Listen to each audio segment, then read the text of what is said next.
all behavior. And by that, I simply mean there's a quick diagram I'd like to show here of what fear and anxiety might look like from the perspective of what I am speaking of in relation to this talk. So let me see if I can share my screen real quick here.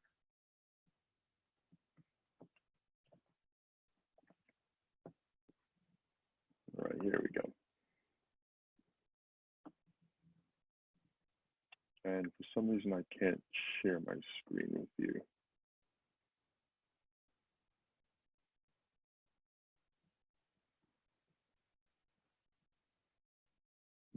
Okay, so unfortunately, I can't share my screen. But looked at from the perspective of fear and the intersection of fear and anxiety, and where they overlap with one another, it creates a tension. And it's within that tension we see changes or alterations to behavior. And then finally, moral injury. What is moral injury? In its simplest of definitions, moral injury is the inability to reconcile one's belief system with an event. But moral injury will be looked at a little later on to give you some more context of how I'm positioning moral injury, but really honing in on the belief system and events that happen in life.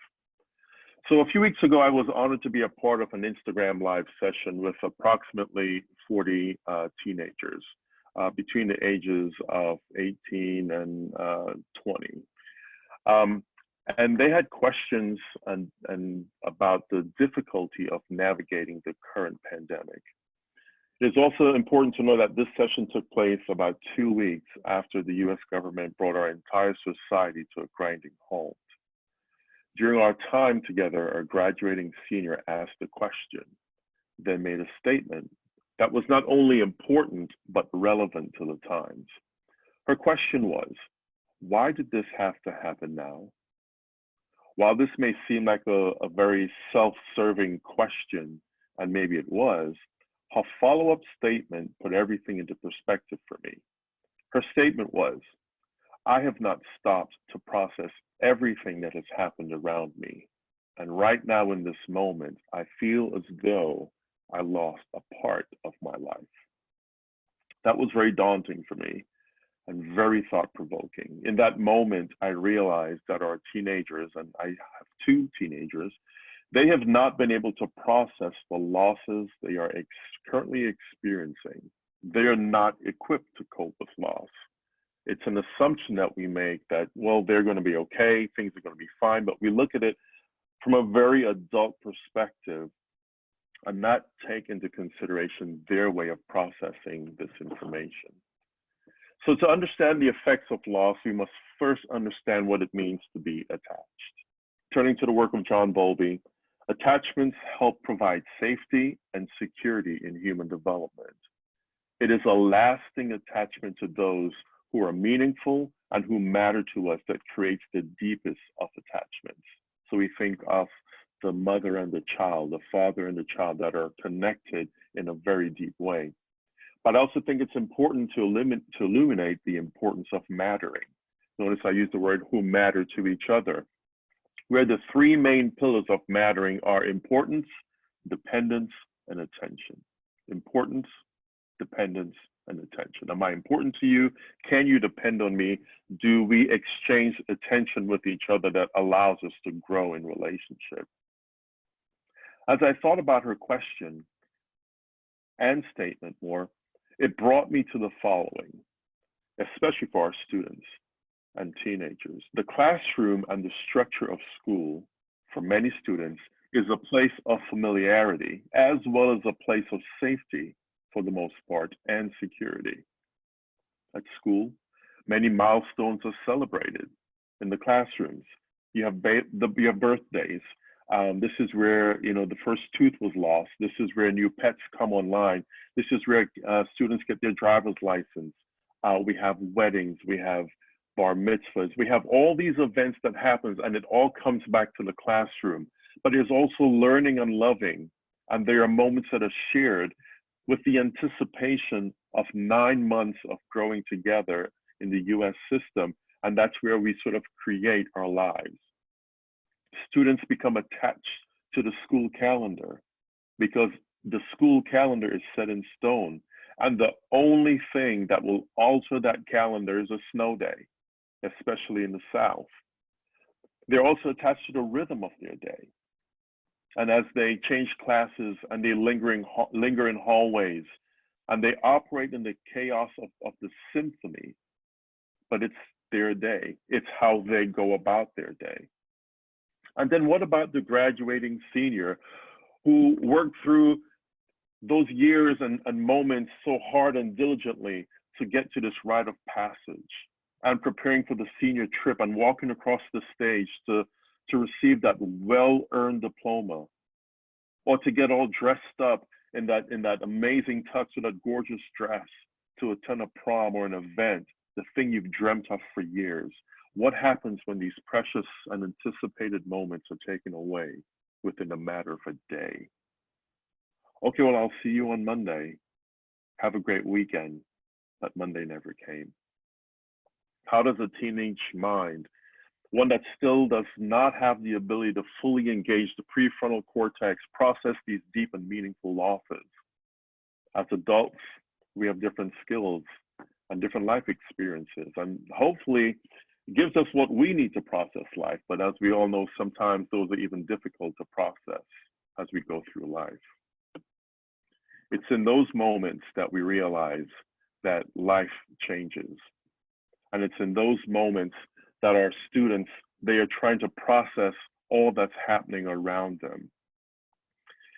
Loss of this magnitude can have both long-term and short-term effects on the family unit as well as the community they're a part of. And while I was on this Instagram live session with students, they were expressing feelings of sadness and anger and anxiety and loneliness. They were genuinely struggling with where they are in life. While loss is universal and the sting of loss can be devastating in many, many ways.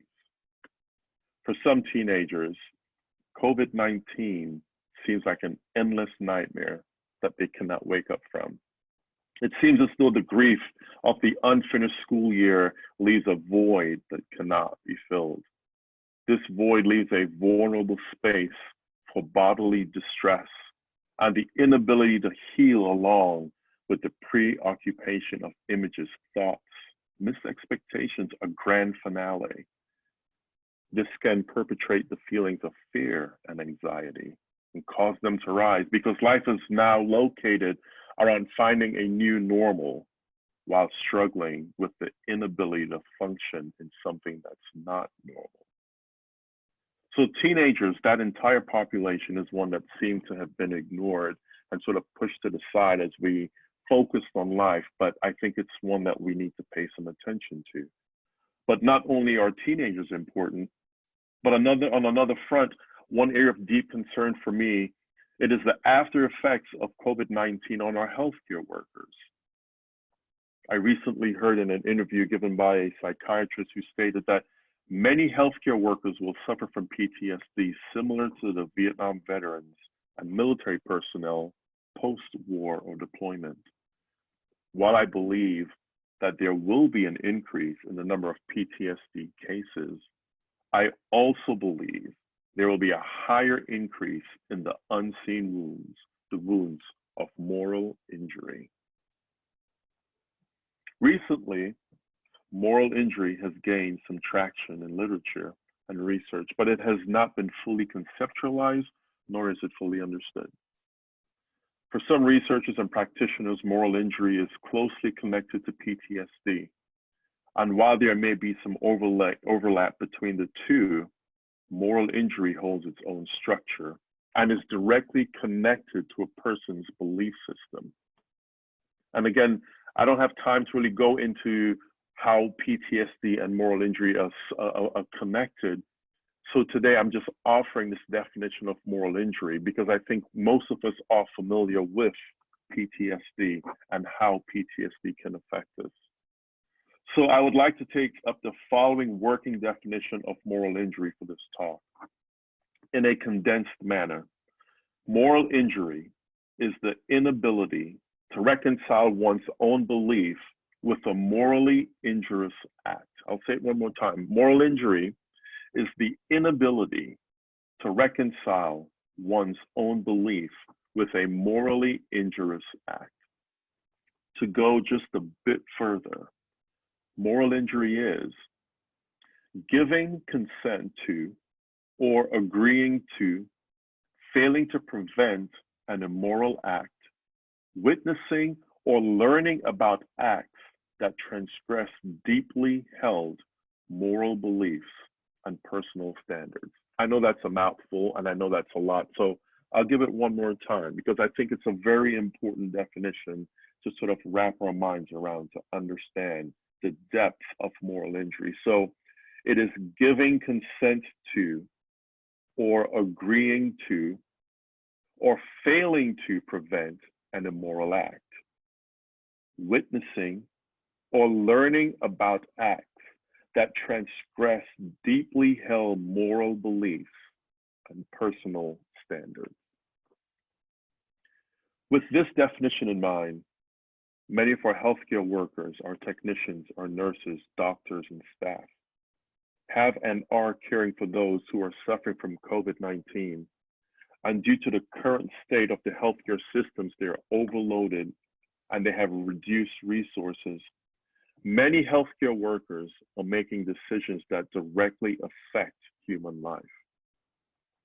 For some, it is a matter of choice. A choice, a decision that they have to make in split moments. Whose lives and who lives and who dies due to the severity of this pandemic. Death and the process of dying in some cases inhumane seems to be a normal outcome from COVID-19. I think it's safe to say death is a natural part of life, but excessive death and abnormal death is not something that any of us can be prepared for. And just to give you some context, as of today, there are 5.2 million cases of COVID-19 reported around the world. 2.1 million people have recovered, which is great news, but 333,000 people have now died due to this pandemic. Numerous reports suggest that hundreds of lives could not be saved because of COVID-19. So with this in mind, healthcare workers are faced even with the added responsibility of now attending to family members who are unable to be with their loved ones. In this same vein, they have become extensions of that family, the human interface to relay final thoughts, wishes, prayers, messages of love to those who are in their last moments of life. Moral injury, it's inevitable. I think it's safe to say that our healthcare workers are living and working in morally injurious times. With this thought in mind, many of our healthcare workers will be considered suffering souls, unable to reconcile their morality. The inability to be reconciled to one's morality happens as time passes by. And I recently saw an interview with which unfortunately ended with a nurse out of New York who everything was fine until COVID-19 and she finally took her life. And in her note, she wrote it was just too much for her to bear. The inability to be reconciled to one's thoughts, to what has happened. And the key point to moral injury is time. As time goes on, and these thoughts begin to come back into the mind, that's where the inability to reconcile what happened with my belief system becomes even stronger. As humans, we engage in a process of hindsight. We look back in time and we ask questions such as, how could I? We even ask, what was I thinking? If only. These are the sorts of moments we want back, only to arrive at the harsh and terrible realization that they are gone forever. This can be especially troubling in the sphere of moral life. Looking backward, we can frequently see things we could not or would not have seen earlier on. And that was a direct quote from Freeman in his text, Hindsight. Our position is different and our morals seem different. than when we acted versus when we did not. So for me, these are two crucial topics, loss and moral injury, along with two populations who need us, and various interventions to help create healing environments. The connection between loss and moral injury is a powerful one that has the ability to release healing and growth. Nietzsche reminds us, what doesn't kill me makes me stronger. And while COVID-19 has a death grip on many people, one of the great things about the human is the ability to experience distress and growth. Although important concepts to discuss in light of the many suffering souls after COVID-19, our teenagers and our healthcare workers deserve as much as we can give. I have found that by engaging in an intervention called just listening, it provides an environment for this work to begin, the work of healing. And this can open the door for a more meaningful work to occur within the individual. And just listening, it's not group therapy, but it's the ability to sit around with people of like mind and share your story, share stories of things that have happened within the event that has happened. And by finding commonality and a very safe space for those stories to exist, it begins the process of healing, of deeper healing through our narratives. Through just listening, people are able to find pathways that can reverse the destructiveness of trauma and become stronger in the end. While it is important to name and identify the negative, it is also important to locate the personal growth that can arise following a difficult event, an event like a pandemic. And as we all know, whenever there's a disaster, whenever there's a world event, people tend to come together in tragedy, and we tend to get stronger together. So after all, post-traumatic stress, it is the engine of transformation. So just maybe it can also be the engine of a growth process that can foster healing. Thank you. Thank you so much, Richard. It was a very thought-provoking talk. Sonja, are you there? I'm here. No, Sonja. Oh, Yeah. Sonja. Yes, hi. So I'm just going to go straight into my talk, and then I look forward to speaking with Richard more during the Q&A. Yeah. Jackie's going to do all the questions afterwards, so you can just start whenever you're ready.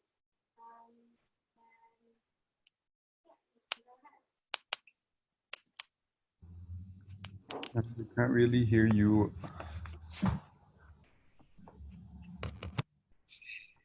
Thank you so much for organizing the conference. It's been extremely interesting listening in so far. So just to briefly introduce myself, I think I have just a very brief time today, so I will actually speak without slides and just briefly introduce myself and get going. So I'm Sonja Blum. I'm a neurologist in New York City, specialized in memory disorders, and have been affiliated with NYU since 2012. So I'm going to talk about change blindness today, a phenomenon which we mostly sort of consider on very short time scales, but I'm going to sort of try to make a leap and review some literature that connects this very specific phenomenon typically observed in the visual system to both other perceptual modalities, sensory modalities, as well as real life events occurring not just on an individual basis, but also group level. So we'll try to do all of that in about 10 minutes, which I think is what I have. So change blindness, I'm sure most of you are familiar, but it's an observation of a failure to notice change in a visual scene, particularly when the change coincides with some manner of interruption in view. So early classic experiments, including by Rancic and others, demonstrated this phenomenon during visual saccades and during eye blink. And standard lab conditions replicating change blindness typically use short masks of 100 milliseconds to 1 second between scenes in which there is a change. And these are some of those fun games that also kids and some adults like to play, noticing change between different scenes when there's a railing missing or shadow missing. I think we're all familiar with these kind of lay formats of playing with change blindness. Even though, strictly speaking, change blindness has been demonstrated in such very short time scales, experimentally and in the visual system only, this has been observed, like I said, in other sensory systems. Detection of change depends both on within the visual system depends both on visual awareness and working memory. And both of those are subject to limitations in processing abilities. So it appears that certain features of attention, executive function, working memory, visual processing, all correlate with change detection ability in various tasks. So again, sticking for the moment with the visual system, the sparseness of visual representation means that in most cases, change blindness probably arises through failure in comparison of pre and post change scenes. And objects are thought not to be continuously perceived in their entirety, and instead are sampled dynamically according to task relevance. And this explains why individuals can remain blind to changes in objects that are the subject of attention, and even in absence of any additional distracting stimuli.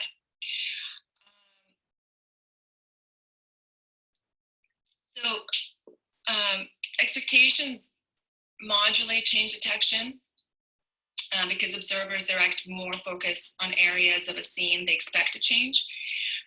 And although as with an attentional blindness, this may be at the cost of missing events in areas they monitor less vigilantly.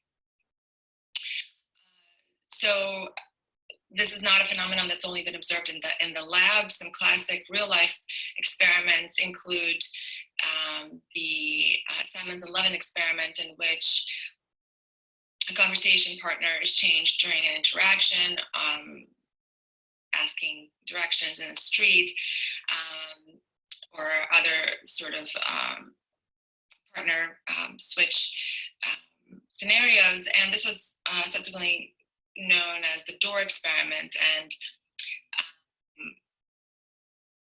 which was conducted while two collaborators interrupted the conversation by carrying a door between the experimenter and the subject. And the change of the individual is overlooked by something on the order of 50+%.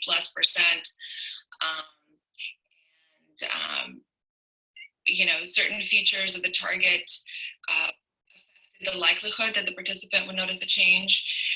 So for example, during social interactions, individuals apply high-level labels to the representation of the person with whom they're conversing. If the change does not violate some very broad categories, for example, race, gender, social group, the change is unlikely to be noted. However, sometimes even a major switch, including an individual also switching to an individual of a different race, has been also noted to suffer from change blindness.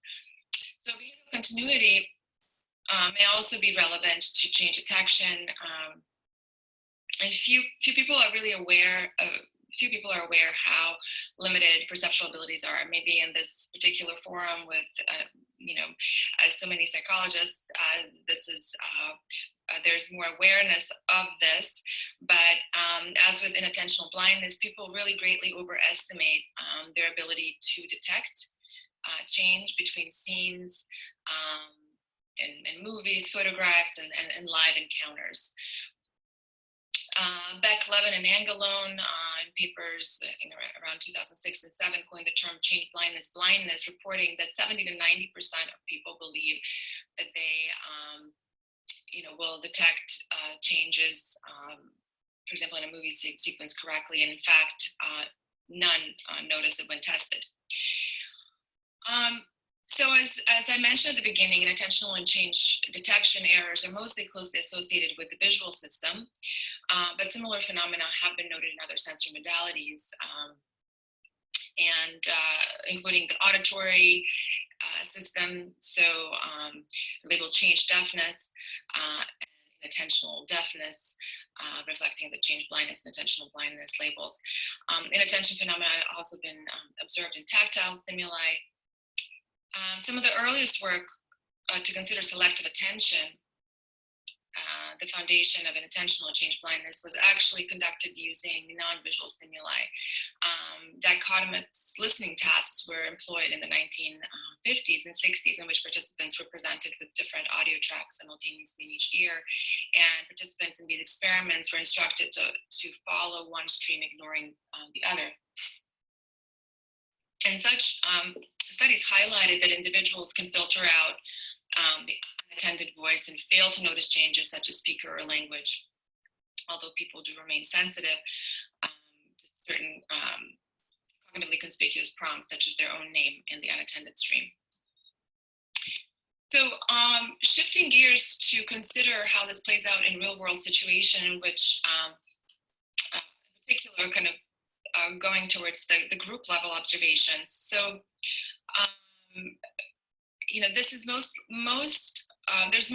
data for this in real life and incidents, descriptions of critical incidents.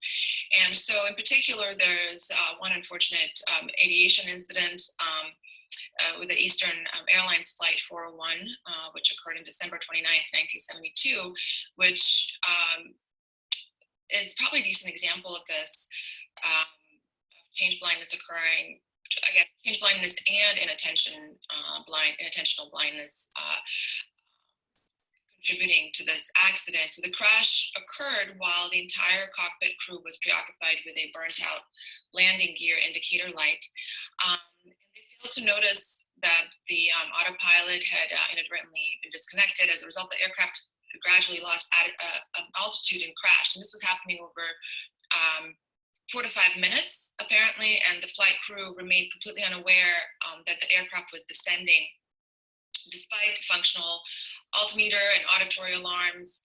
And the crew was so fixated, and these were multiple members of the crew that were participating in this, and they were so fixated on minor fault in the indicator lamp and ignore the gradual loss of altitude.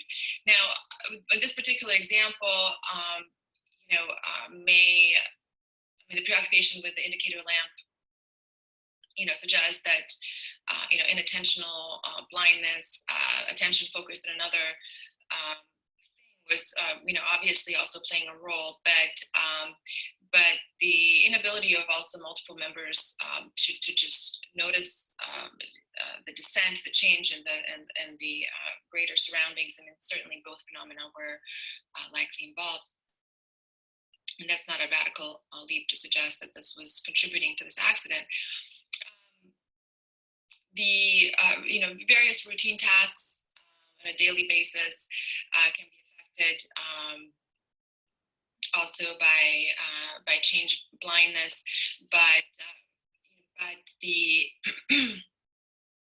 but the evidence is sparse in the literature, but most strongest for incidents and for also aviation. There's a study in 2010 in aviation space environmental medicine, which reported individual and team susceptibility to change blindness. They tested operators in command and control environments, subjected them to individual conditions and 3-person teams, and also tested, very interestingly, the impact of change blindness in conditions of communication or no communication in the team condition. And the change detection task involved monitoring flicker sequences of displays containing 6, 12, 24, 48 icons for changes in icon position. So results revealed that team advantage that was more pronounced when teams communicated, but otherwise both teams both the team condition and the individual condition showed a similar level of susceptibility to change blindness, but the communicating team appeared to have actually a significantly overall correct self-correction rate on the order of 95%. So this research, the study in particular, is sort of a good one to highlight this phenomenon, both kind of providing further evidence for existence of change blindness in group conditions, but also this interesting fact that communication and cooperation of a team is actually very relevant in minimizing the impact of change blindness. So I think I'm running out of time, but I don't know if I've reiterated enough the the evidence that that change blindness is related to phenomena on a longer time scale, not just these very quick perceptual first level processing events. In particular, connections have been made with long-term memory processing and also the expectation, because prediction expectation really contributes highly to what we attend to, what we perceive. And so basically various researchers, including Renzink and others, have talked a lot about the relationship to, and increasingly over the years, about the relationship to long-term memory stores and other sort of long-term level knowledge schema that contribute to sort of feeding back into how we perceive or misperceive change. So yeah, so in conclusion, change blindness is likely continuously contributing to not just short time scales of visual scene perception, but also higher level perception for real life events, and occurs at an individual and group level. There is high prevalence of change blindness, as Levin and his colleagues have coined the term, and this may occur somewhere on the order of over 80% of subjects. And there's some evidence that group cooperation and teamwork minimizes impact of change blindness. So strategies for effective cooperation and intentional teamwork that allows fluid communication may be important to consider in crisis management, whether it is a particular sort of high-level crisis situation, such as in a cockpit, or addressing assessments and solution building in a broader global crisis such as we are facing now. Thank you so much, and I look forward to the questions. Thank you so much, Sonja. Are you there, Sonja? Yep, I'm here. Yeah, I find the topic very interesting because we just had unintentional blindness in our neuroscience class. So yeah, I think it's very interesting, and I have like a few questions, but I think we should start with the questions concerning Richard first, if that's okay for you. Richard, are you there? Yes, I'm here. Okay, great. Ahmed, are you there as well? Yes, I am. Okay, cool. So first of all, thanks so much again, guys, for your talks.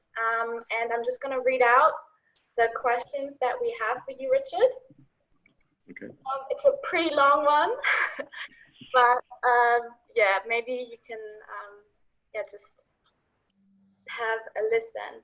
So there are so many changes that happened lately and will continue to happen over the next few months and longer. Yet there are so many populations, such as those in schools, that have been forgotten about or left behind. When it comes to these changes, while there have been numerous attempts to try and continue the education process, online classes, workbooks, computer deliveries, etc., the emotional impact of this change has been forgotten. The milestones that we have been achieving in the face of massive obstacles cannot be celebrated in the ways they typically would be. Going forward, how do we help the students, in brackets both teenagers and younger, adjust to this massive change? How do we help them acknowledge that this is not a fair situation, but to understand and ultimately accept that it is unavoidable? So yeah, that actually, because I had a question as well, what you think will the changes be, the exact changes when we continue our online teaching and online learning, because obviously we're all involved in that. So yeah, it would be very nice to hear your opinion on that. It's a great question, and lots of different layers here. But I think the first thing I would say is, when I got into that Instagram live with those students, I had no idea what I was really walking into. I thought they would just, share from, what's been going on in their lives.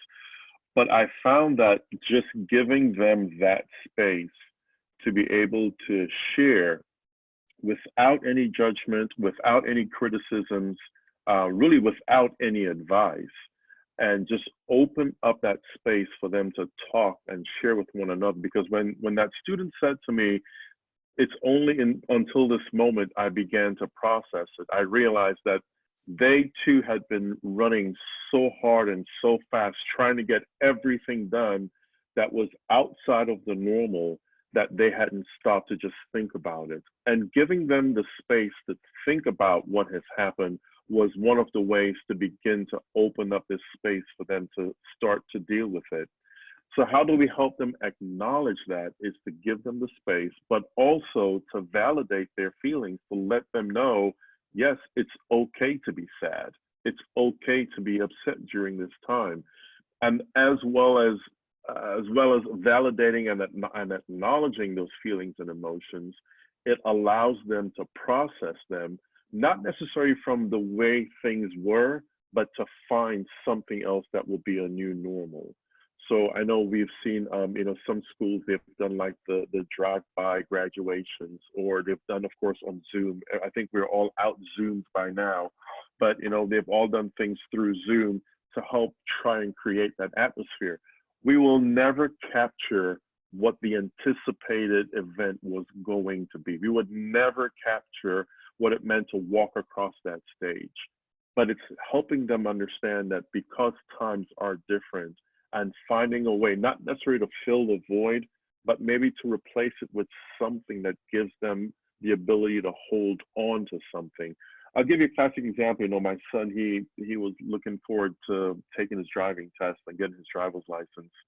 And when this all hit, it was taken away from him, within a matter of days. And it was his birthday, it was driver's license, it was a car, everything was stripped away. But we still made something of it, right? We made something of it for him.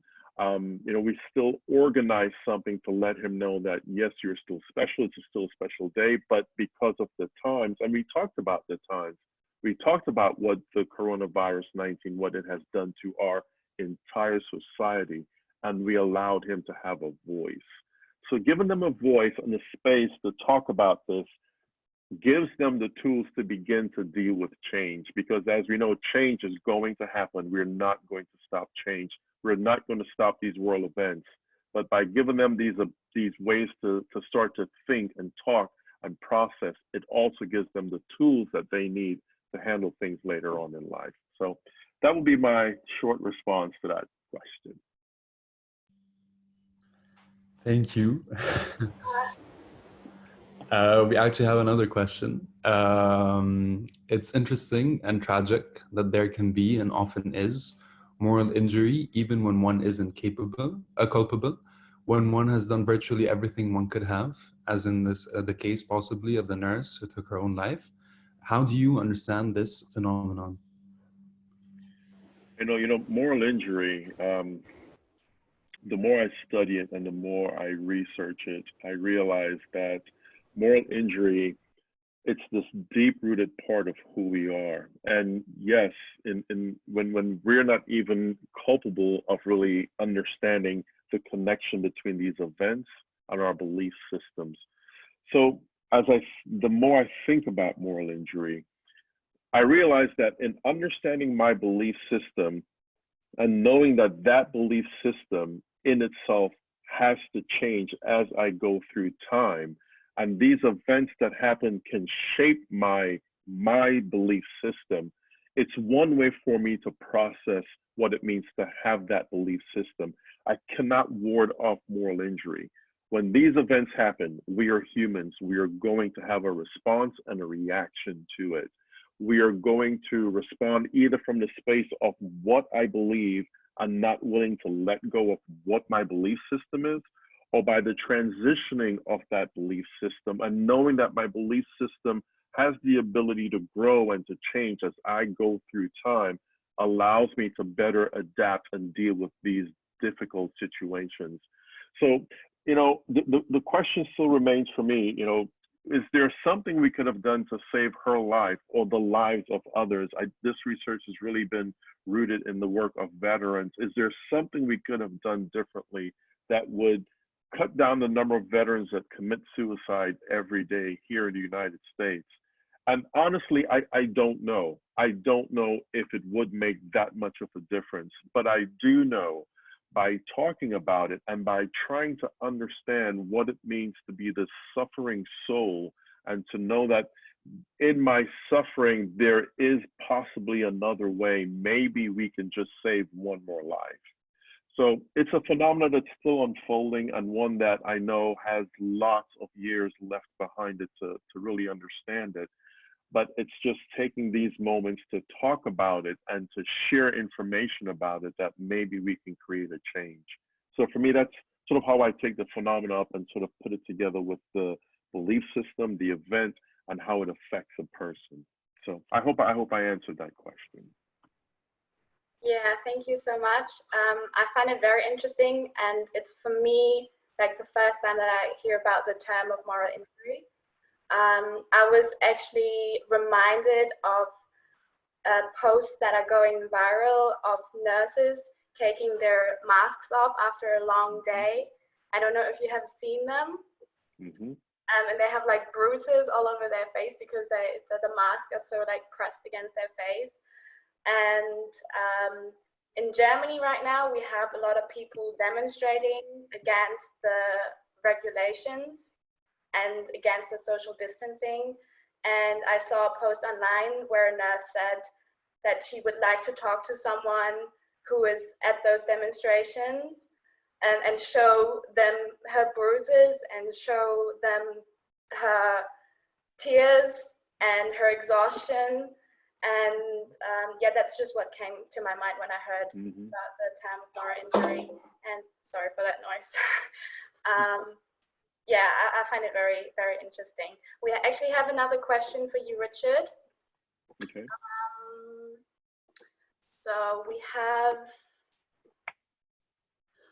one particularly acute, I think, from a form of moral injury concerns those teenagers or whomever who may have been careless or unthinking or egocentric and wound up infecting, perhaps even killing loved ones.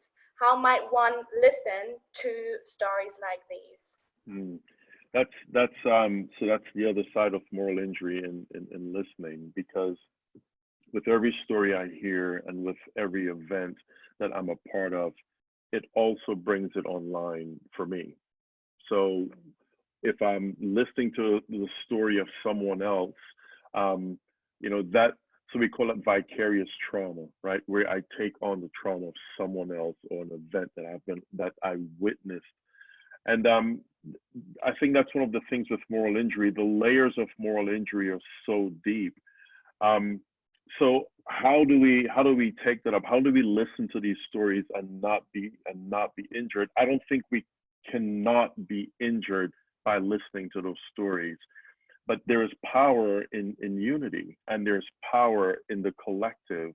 And I think if we were able to understand the different layers that are present in moral injury and sort of come together as a collective group and understand the shared stories and the shared meaning of being with one another, it might be one way to listen to the stories of each other.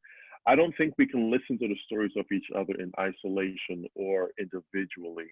I think by doing it individually, that in itself isolates me and allows me to be the one that has to process that by myself. So yes, sometimes they may be careless, they may not be thinking, and the result is of a person who's not thinking. There is a consequence, and that consequence, could be, whatever the result is of that event. But by doing it in a collective format, and that's why just listening really works for the work that I do. By using it in a context where we are all together in that shared safe space, and we can really listen with one another, it allows us to process together and really hold those stories. And it's not that we're not injured, but it's the injury doesn't happen in isolation. Thank you so much, Richard. There's a question actually for Sonja. So it says, considering the large social change caused by COVID-19 crisis through the prism of change blindness, looking at the social or group level, what are some relevant variables contributing to the current social crisis that seem to be falling out of sight? I don't think we can hear you.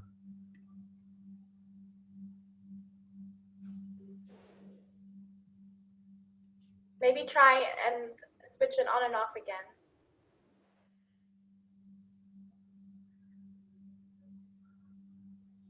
No. You have your headphones plugged in. Yeah, we can hear you now. Or not. Hello? Yeah. Yeah. Can you hear me? Yeah. Oh, okay, great. So yeah, thank you for the question.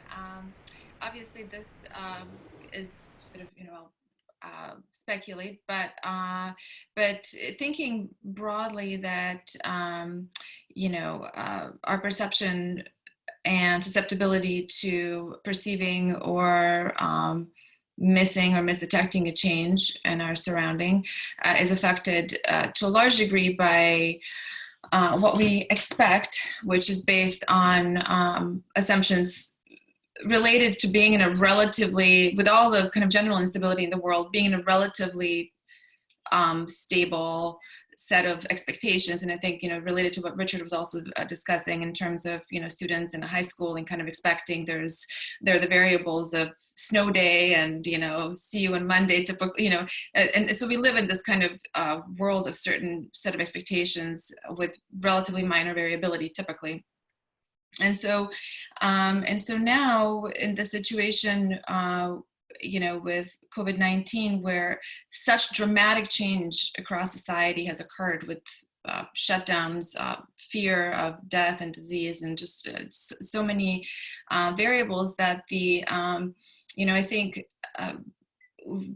we can broadly sort of anticipate that on various levels of perception, auditory, visual, that we simply are continuing to apply our expectation of a certain set of outcomes or things happening. And so we might be just missing, even if it's sort of certain words that don't catch that don't stick with us, or certain aspect of what is in our visual field, like these micro perceptions and various sensory modalities that are just related to things that we are, possibly not attending to because we are so attuned to expecting something regular in a different way. And so that we're just, we're missing opportunities to more clearly see what's happening around us, because we're not perceiving certain cues that are around us, certain words, certain connections. And again, it's a very, very broad answer, but and I can talk more about that, but I'm just wondering if this is kind of coming across I guess clearly to those that can that are on the panel, at least, yeah, right, or if I can just kind of talk more about it. Yeah, thank you so much. I was actually wondering, and maybe that links to the question a little bit as well, if there are, because when we talk about like neuroplasticity and the and learning techniques, are we actually able to, like, are there techniques and can we learn how to overcome this phenomena? Like, is there anything that can like prevent people from being change blind?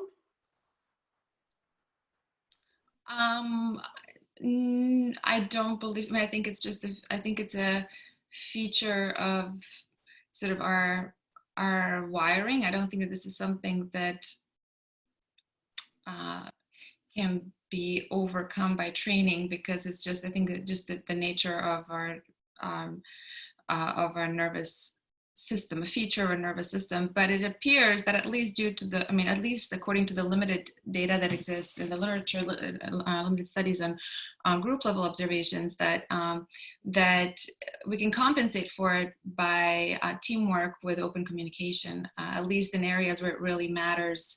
You know, I mean, I think we can all live with, you know, misperceiving the level of a railing or missing a shadow and like little games that we play, but just in situations where we're really trying to solve a problem or cooperate to, or I guess come to solutions to a crisis, I think that really keeping an eye out on just how to compensate for change blindness, and this can appears can be achieved through open communication in teams. Yeah, thank you so much. We have another question. The two presentations were quite different, both methodologically, and theoretically. Did you both see points of contact, possible bridges between the two sets of ideas? To you both. Yeah, I mean, I certainly immediately started to think about the you know, just very complex aspects of our cognition and consciousness, as related, for example, to moral, you know, sort of sets of beliefs and this kind of, you know, really higher level complexity of cognition. So so how does that relate to perception of events moment to moment, and misperception? So again, we know that our what we have in our long-term memory store, what we know about the world, affects what we perceive. So I immediately thought of what Richard was discussing as something that I haven't thought yet about, in terms of just also contributing to what we see or don't see, hear and don't hear. Yeah.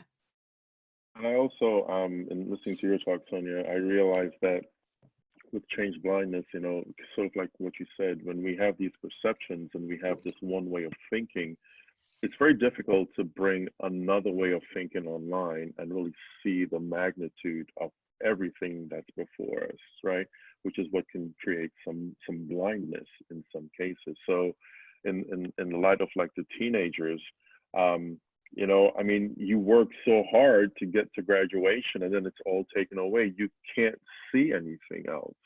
And that just changes your perception. And it's hard to now create an environment for you to change. So I think there are lots of places where we actually, yes, our talks were very different and very different topics, but so there are lots of places where they did overlap. But while you were talking, I realized that was a point of to note that even in the moments of blindness, it doesn't negate change.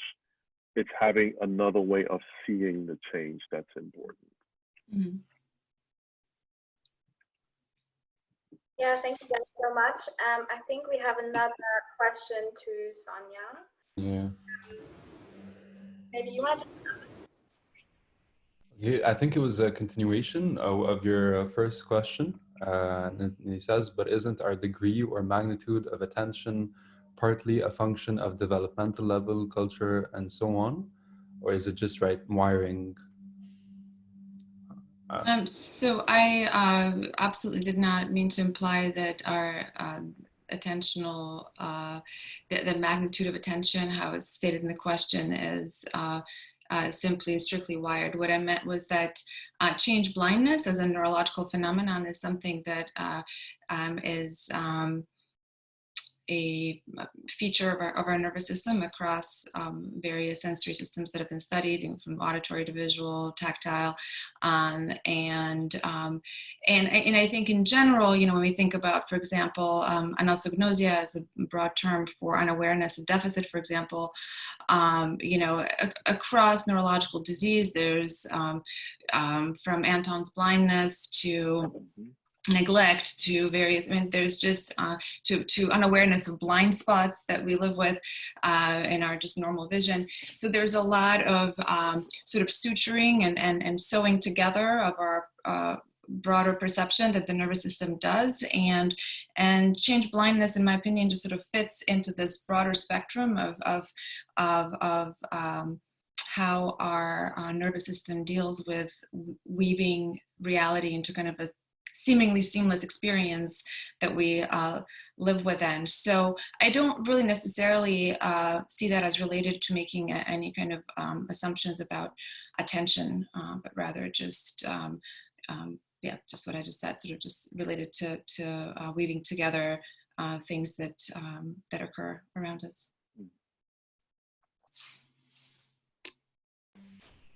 Great, thank you so much for your input. Are there any other questions from the audience, or did you have any other questions, Richard or Sonja, to each other? I just want to say, Sonja, you did a great job, by the way, with your presentation. Really, really good talk, and you gave me some things to think about, so I appreciate it. Thank you. Yeah, same with you, Richard. Thank you so much, and thanks for the organizers